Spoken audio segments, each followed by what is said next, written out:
কিছুদিন যাবতই ধানমন্ডি ৩২ নিয়ে খুবই উত্তেজনা চলতেছে। ছাত্র জনতা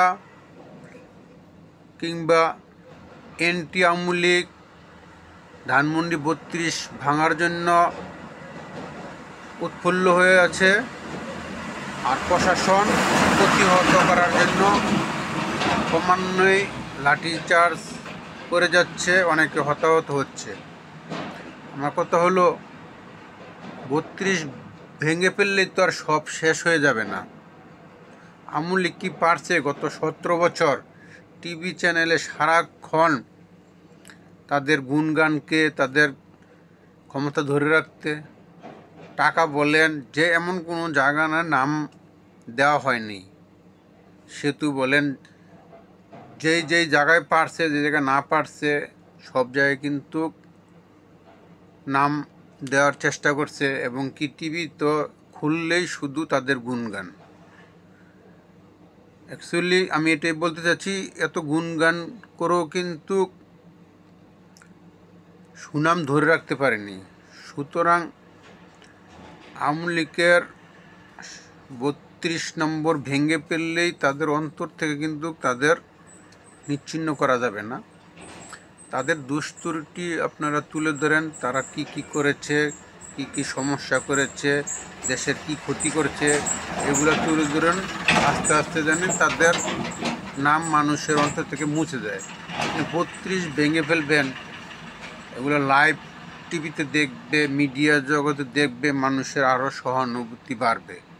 সুতরাং তারা যেমন ১৭ বছর টিভি চ্যানেলে সারাক্ষণ তাদের গুণগানকেও তাদের সুনাম ধরে রাখতে পারেনি, তেমনি ৩২ নম্বর ভেঙেও কিন্তু তাদের অন্তর থেকে ৩২ নম্বর মুছে ফেলা সম্ভব হবে না। ১৭ বছর যেভাবে নাকি এনটি আওয়ামী লীগরা আবারও ঘুরে দাঁড়িয়েছে, ১৭ থেকে ৩৪ বছর পরও কখনো না কখনো হয়তো আওয়ামী লীগ আসবেই। হাসিনা না আসুক, শেখ পরিবার কেউ না আসুক, আওয়ামী লীগ আসবে। এই ভাঙচুরের সংস্কৃতি দিয়ে আপনারা ক্রমান্বয়ে করতে থাকেন, তখন কিন্তু এই সংস্কৃতিটা ডবল আকারে আবার ফিরে আসবে। সুতরাং এই ভাঙচুর, মানুষের ভাঙচুর, বাড়িঘর ভাঙচুর না করে আপনাদের ভবিষ্যৎ পরিকল্পনা কি, ভবিষ্যতে কি কি করতে চান, এগুলা মানুষের কাছে তুলে ধরুন। মানুষের কাছাকাছি যেতে পারবেন, মানুষ যখন দেখবে তাদের সাথে আপনারা বেটার, মানুষের মনে কিন্তু আপনারা এমনিই জায়গা করে নেবেন এবং তারা আস্তে আস্তে বিলীন হয়ে যাবে। এ না করে যদি আপনারা আওয়ামী লীগের বাড়িঘর কিংবা ৩২ বলেন বা আগে পরে ভাঙছেন, আরও ভাঙার পরিকল্পনা করেন, এগুলো কিন্তু মানুষের খুব, সবারই কিন্তু আত্মীয় স্বজন আছে। আওয়ামী লীগের বিএনপি আত্মীয়, বিএনপিরা আওয়ামী লীগ আত্মীয়, বা কোনো আওয়ামী লীগের জামাতের আত্মীয় আসছে, এগুলো কিন্তু খুব সৃষ্টি হয়।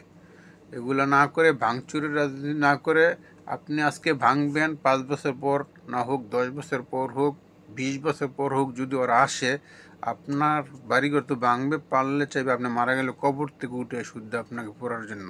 সুতরাং ভাঙচুরের রাজনীতি না করে আগামী ভবিষ্যতে কি কি করতে চান, এগুলো মানুষের কাছে তুলে ধরুন। মানুষ অনেক বুঝে, মানুষ কিন্তু এখন আর বোকা না, যা বুঝাবেন তাই বুঝে। কিন্তু সবাই রাজনীতি পছন্দ করে না, এই জন্য রাজনীতি করে না। সুতরাং এগুলো ভাঙচুরের সংস্কৃতি থেকে বেরিয়ে এসে, আওয়ামী লীগ হামলা মামলা করেছে দেখে সেম জিনিসটা আপনারা ডবল গুণে না করে আস্তে আস্তে এগুলোতে সরে আসুন। ইউরোপ আমেরিকার মতো রাজনীতি পরিবেশ সৃষ্টি করার চেষ্টা করুন, দেখবেন এই দেশটা খুব সুন্দর হবে।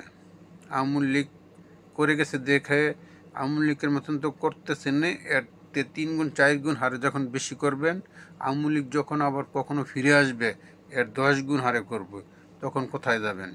অবশ্যই আওয়ামী লীগ আবার কখনো না ফিরে আসবে। যতই বলেন, জামাতকে তো একদম বিলীন করে দিয়েছিল, বিএনপি তো নাই বলছিল, তখন এখন আসেন না আপনারা।